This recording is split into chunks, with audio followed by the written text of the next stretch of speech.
যেদিন থেকে আমি এই কেক বানানো শুরু করেছি সেদিন থেকে আর বিশ্বাস করেন দোকান থেকে আর কখনো কেক কিনে খাই না। বাসাতেই যদি আপনি এরকম পারফেক্ট দোকানের মতন কেক বানাতে পারেন গ্যাসের চুলায় কোনো রকম ওভেনের ঝামেলা ছাড়া, তাহলে কেনই বা বানাবেন না। সুপ্রিয় দর্শক, আসসালামু আলাইকুম, welcome back to my channel. আজকে আমি তৈরি করে দেখাবো পাউন্ড কেক। সাথে থাকছে অনেক ধরনের টিপস এবং এটা বেকারির মতন পারফেক্ট কেক তৈরি করবেন ওভেন ছাড়াই, গ্যাসের চুলাতেই তৈরি করে নিতে পারবেন এই কেকটি। তো প্রথমেই আমি একটা মিক্সিং বোল নিয়েছি আর সেখানে কিন্তু একটা চালনি নিয়েছি। আমি শুকনো উপকরণগুলোকে একটু চেলে নেব। আর এখানে কিন্তু আমি 2 কাপ পরিমাণ দিয়ে দিয়েছি ময়দা। আর অবশ্যই ময়দা দিয়ে এই কেকটি তৈরি করতে হবে। এখানে আমি 2 চামচ পরিমাণের কর্নফ্লাওয়ার দিয়েছি। আর এখানে দিয়ে দেব আমি 1.5 চামচ পরিমাণ বেকিং পাউডার। আর দিয়ে দেব 4 চামচের 3 চামচ গুঁড়া দুধ। তো সামান্য পরিমাণে লবণ দিয়ে দিলাম আমি। তারপরে সমস্ত শুকনো উপকরণগুলোকে চেলে নেব। এটা চেলে নিলে কেকটা কিন্তু খেতে অনেক সফট হয়। আর আপনারা চাইলে 2-3 বার এটাকে চেলে নিতে পারেন। আমি আরও একবার চেলে নেব এটাকে, তবে এখন নয়। আমি এখন এটাকে এক সাইডে রেখে দেবো। আর দেখো কতটা দানা দানা বের হয়েছে, সেগুলোকে কিন্তু আলাদা করে ফেলে দেব। তো এখানে আমি কিছু টুটি ফুটি নিয়েছি। এটা আমি তৈরি করেছিলাম বাসায় ড্রাই ফ্রুট। আর এখানে 1 চামচের মতন আটা দিয়ে দিলাম। তো আটাটা দিয়ে ভালোভাবে মেখে নিচ্ছি। পরে আমি এটাও রেখে দেব। তারপর আমি চলে যাচ্ছি এখন অন্য প্রসেসে। তো এখন আমি এখানে 2টা ডিম নিয়ে নেব। এই ডিমের সাইজটা বড় ছিল, তার জন্য 2টো নিয়েছি। আর তোমাদের যদি ডিমের সাইজটা ছোট থাকে সেক্ষেত্রে 3টা ডিম এখানে নিয়ে নেবে। আর ডিমটা অবশ্যই রুম টেম্পারেচারে থাকতে হবে। আর যাদের বাসায় ইলেকট্রিক বিটার নেই তারা কিন্তু হ্যান্ড উইচ দিয়ে এটাকে খুব ভালোভাবে বিট করে নিতে পারো। ডিমের পরিমাণ অনুযায়ী চিনির পরিমাণটা দিতে হবে, সমান সমান রেখে দিতে হবে। পাউন্ড কেকে কিন্তু চিনির পরিমাণটা এরকমই দেওয়া হয়। পাউন্ড কেকে ফোমের দরকার হয় না, ফোম করার দরকার নেই, শুধু বিট করে নিলেই হবে। আর এখানে আমি এখানে হাফ কাপের থেকেও কম তেল দিয়েছি, রান্নার রেগুলার তেলটা দিয়েছি। তারপরে আবার খুব ভালোভাবে বিট করে নেব। বিট করার পরে যখন দেখবে ডিমের কালারটা একটু এরকম হালকা হয়ে গেছে, তখন কিন্তু বুঝে নিতে হবে বিট করা হয়ে গেছে। এখন আমি যে শুকনো উপকরণগুলোকে চেলে রেখেছিলাম সেগুলোকে আমি আবার একটু চেলে নেব। তো সেগুলোকে আবার কিন্তু দিয়ে দিচ্ছি, দেখো চেলে দিয়ে দিচ্ছি। তো এই কাজটা অবশ্যই করবে, তাহলে কিন্তু কেকটা একদম পারফেক্ট হবে। কথা বলতে বলতে চালাও কিন্তু হয়ে গেছে, দেখো এখনও কতটা আস্ত বের হয়েছে। তো এখন আমি শুকনো উপকরণগুলোকে একটু মিশিয়ে নেব। যেহেতু এটা পাউন্ড কেক সেহেতু এটা কিন্তু খুব বেশি আস্তে মিশানোর প্রয়োজন নাই। আপনারা যেভাবে খুশি সেভাবে এটা মিশিয়ে নিতে পারেন। তো আমি কিন্তু অনেকক্ষণ সময় নিয়ে এটাকে মিশিয়ে নিয়েছি। তারপরেও আমি এখন আবার একটু ইলেকট্রিক বিটার দিয়ে এটাকে ভালোভাবে বিট করে নেব। তাহলে হবে কি, ভিতরে একদমই দানা থাকবে না, খুব স্মুথলি এটা বিট হয়ে যাবে। তার জন্য কিন্তু আমি আবার খুব ভালোভাবে বিট করে নিচ্ছি। 2 মিনিটের মতন বিট করে নিয়েছি একদম মিডিয়াম আঁচে।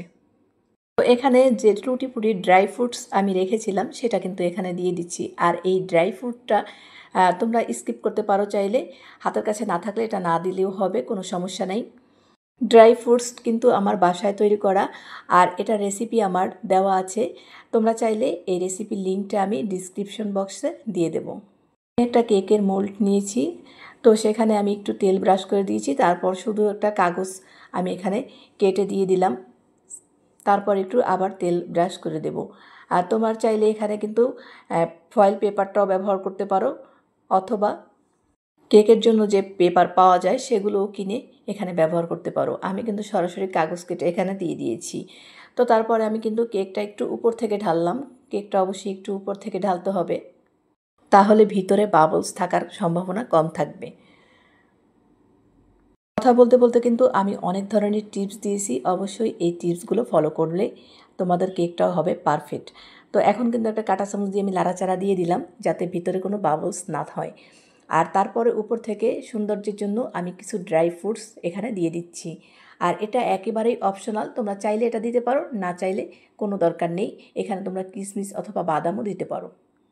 তারপর এরকম ট্যাপ ট্যাপ করে নিয়েছি আর হাতে একটু পানি দিয়ে নিলাম। তারপরে এখানে মাঝখানে একটা দাগ কেটে দিলাম যাতে দোকানে কেনা কেকের মতন দেখায়।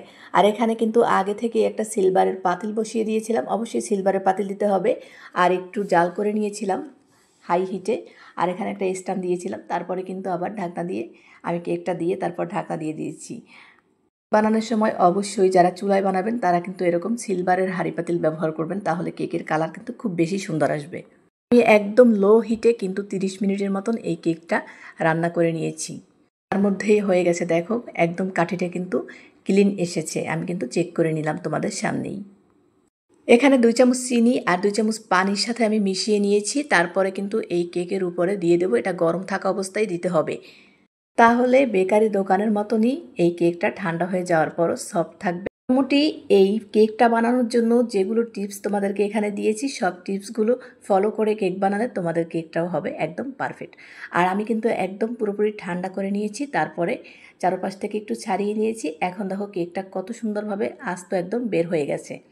মাশাল্লাহ অনেক সুন্দর আর অনেক লোভনীয় হয়েছে, কালারটা অনেক সুন্দর এসেছে। অনেকেই কমপ্লেন করে চুলাতে কেক তৈরি করলে এরকম সুন্দর কালার আসে না। আমি কিন্তু দেখিয়ে দিয়েছি চুলাতে তৈরি করে, সেজন্য আমি ওভেনে করলাম না। আর যারা ওভেনে করবেন তারা কিন্তু 180 ডিগ্রি সেলসিয়াসে আধা ঘন্টার মতন বেক করে নেবেন, তাহলেই কিন্তু কেকটা একদম পারফেক্ট হবে।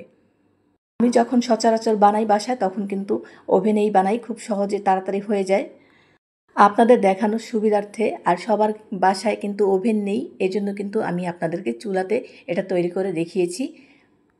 বিশেষ করে আমার কাছে এক আপু কমেন্ট করেছিল গ্যাসের চুলায় কিভাবে পারফেক্ট কেক তৈরি করা যায়, সেই রেসিপি দেওয়ার জন্য আমি এই রেসিপিটি তার জন্য দিয়ে দিলাম। মাশাল্লাহ কেকটা কিন্তু কতটা সফট হয়েছে আমি তোমাদেরকে দেখিয়ে দিলাম। বন্ধুরা, ভিডিওটি ভালো লাগলে চ্যানেলটি সাবস্ক্রাইব করে পাশেই থেকো এবং পাশে থাকা বেল আইকনে প্রেস করে দিও, তাহলে হবে কি আমার সব ভিডিও নোটিফিকেশন সবার আগে পেয়ে যাবে। এবং যারা ফেসবুক থেকে দেখছো তারা পেজটি ফলো দিয়ে আমার সাথেই থেকো। আজকের মতন এখানেই বিদায় নিচ্ছি, দেখা হবে নতুন কোনো রেসিপি নিয়ে। ততক্ষণ পর্যন্ত সবাই অনেক বেশি ভালো থেকো। আল্লাহ হাফেজ, আসসালামু আলাইকুম।